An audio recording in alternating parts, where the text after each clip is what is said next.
अस्सलाम वालेकुम दोस्तों। बड़े दोस्तों के कमेंट आ रहे सी कि खान साहब मां के मुतलक वीडियो बनाओ।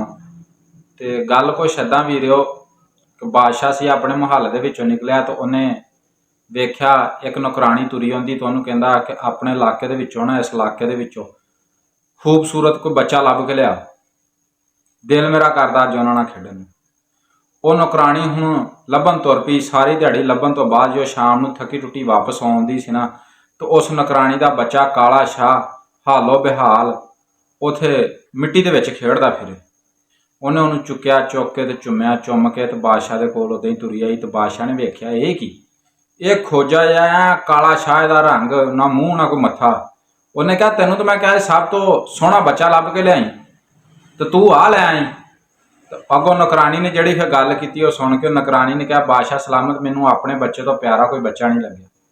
दोस्तों गल सुनाउण दा मतलब आ कि यह वा मां की ममता। वो कारी शाह के एक नात दे विच कहंदा हुंदा, पुत्तर भावें लख जहान तो मंदे ने, मावां आखण सब तो चंगे ने। ते दोस्तों गल चंगी लगी होवे वीडियो नूं लाइक करो, चैनल नूं सबसक्राइब करो। मैं तुहाडा अपना